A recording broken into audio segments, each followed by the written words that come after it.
Okay, Daniel, we've talked about the importance of front light and how to create an even wash across the front of our stage, but we also have light coming from behind. So talk to us about why we need to think about backlight. Yeah, absolutely. So in the real world, we have light coming from us from all directions.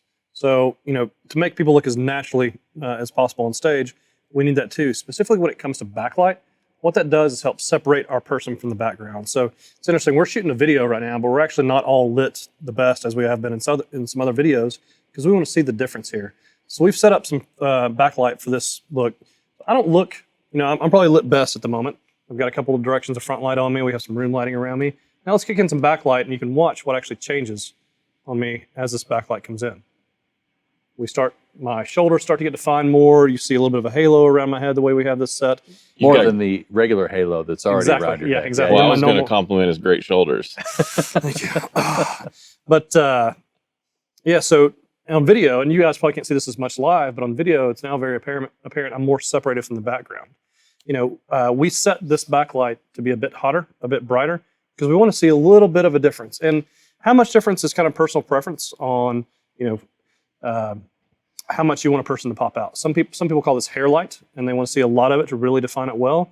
Some people want just enough to kind of separate from the background. It kind of determines the context. Other physical factors affect this. What color shirt is your presenter wearing? Are they balding? Are they not? Sometimes that would start to get weird reflections off of backlight for that. The other things that come into play with backlight, angle is not as critical as front light, but it's still important. Okay. There's backlight and there's top light. There are two different things, and I can't give you a reference as far as when it changes from backlight to top light, but what we want to try and avoid, right now, this backlight is about 50, 60 degrees angle behind me. If it started becoming top light, you would start to see that light on the bridge of my nose, on my cheeks, maybe on my forehead some. Casting a shadow. Exactly. Or a glare. Exactly. So we want to try and avoid that, or even, I will occasionally have my backlight be a slightly different color temperature, or maybe even a different color altogether, depending on the nature of what we're doing. And I don't want to see that light start to appear on the face. I want what is on the face to be strictly the front light that I've set up for that. And do you focus this the same way as you would a front light? Generally, right now we're using a moving light for that. I've used Fresnel's, PARs.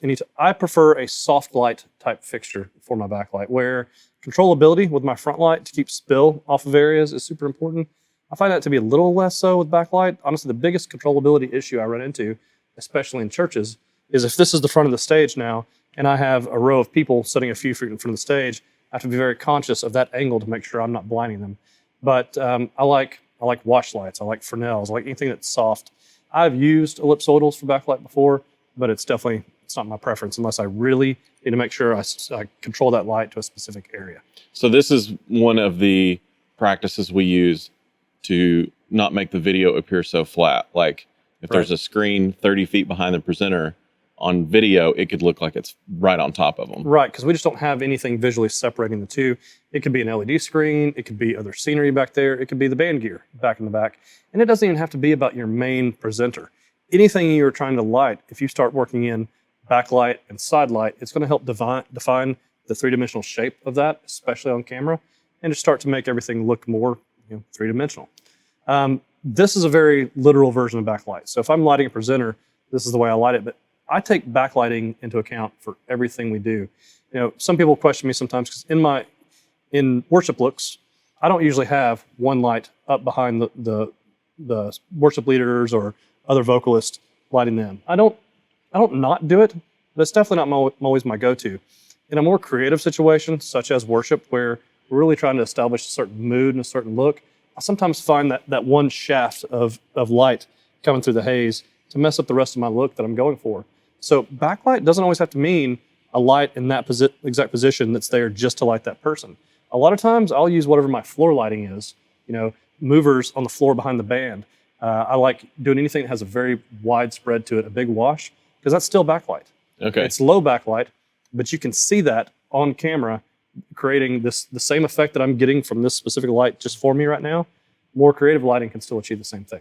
And that doesn't get into people's eyes in the front row? It depends. Okay. It depends.